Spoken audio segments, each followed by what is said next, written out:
महिला दिनानिमित्त राज्यातील सर्व लाडक्या बहिणींना मी शुभेच्छा देतो। मुख्यमंत्री माझी लाडकी बहीण ही योजना अशीच सुरू राहणार आहे व या योजनेकरता आवश्यक ती भरीव तरतूद करण्यात आलेली आहे।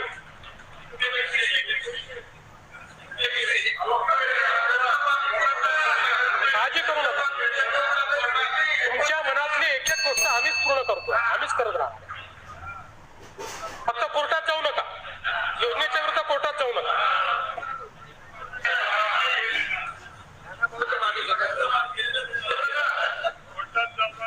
सध्या राज्यातील सर्व लाडक्या बहिणींसाठी अतिशय महत्त्वाची बातमी समोर आलेली आहे। खूप मोठी अपडेट समोर आलेली आहे। बघा, आज विधानसभेमध्ये बजेट मांडण्यात आलेलं आहे आणि राज्याचे अर्थमंत्री व राज्याचे मुख्यमंत्री देवेंद्रजी फडणवीस यांच्या हस्ते हा बजेट मांडण्यात आलेला आहे। तुम्ही बघू शकता की बजेटमध्ये लाडक्या बहिणींसाठी खूप मोठी तरतूद केल्याचं त्यांनी सांगितलेलं आहे आणि यामध्ये भरीव तरतूद केली असल्याचं त्यांनी यामध्ये सांगितलेलं आहे। त्याचबरोबर लाडकी बहीण योजना ही बंद होणार नाही आहे, अशीच सुरू राहणार असल्याचे संकेत त्यांनी दिले। आता यामध्ये दोन गोष्टी प्रामुख्याने समोर येत आहेत।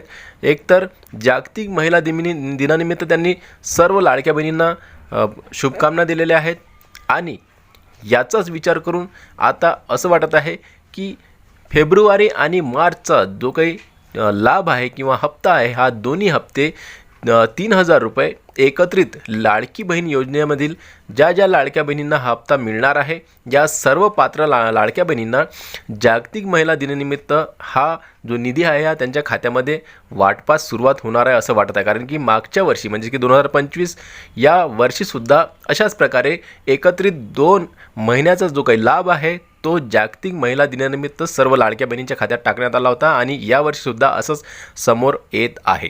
त्यांच्या भाषणातून असं स्पष्ट झालेलं आहे। त्याचबरोबर लाडकी बहीण योजना ही अशीच सुरू राहणार आहे हे सुद्धा त्यांनी सांगितलं आहे। म्हणजेच की 2100 रुपये वाढ त्यामध्ये करणार असं त्यांनी स्पष्ट सांगितलेलं नाही आहे, परंतु योग्य वेळ येईल त्यावेळेस आम्ही ती करणार आहोत असं त्यांचं म्हणणं आहे। वेळोवेळी त्यांनी याबद्दल स्पष्टसुद्धा सांगितलेलं आहे, परंतु बजेटमध्ये असं काही त्यांनी सांगितलं नाही। फक्त त्यांनी एवढंच सांगितलं आहे की लाडकी बहीण योजना अशीच सुरू राहणार, म्हणजेच की 1500 रुपये दर महिन्याला आता लाडक्या बहिणींना सध्या तरी मिळणार आहेत।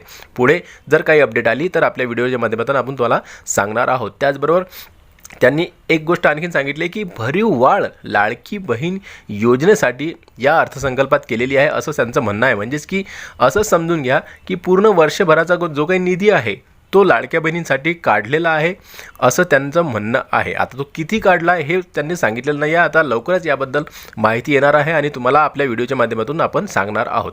तर सर्वात महत्त्वाची बातमी आजची आहे की फेब्रुवारी आणि मार्च जो काही 3000 रुपये दोन्ही हप्ते मिळून होत आहेत, तर हा 3000 रुपयाचा लाभ आपल्याला जागतिक महिला दिनानिमित्त मिळू शकतो अशा प्रकारची माहिती अपडेट समोर आलेली आहे। तर व्हिडिओ आवडल्यास टेक्निकल मराठाजी या चॅनलला नक्की सबस्क्राईब करा। व्हिडिओ पुन्हा नवीन एका व्हिडिओमध्ये, तोपर्यंत जय महाराष्ट्र।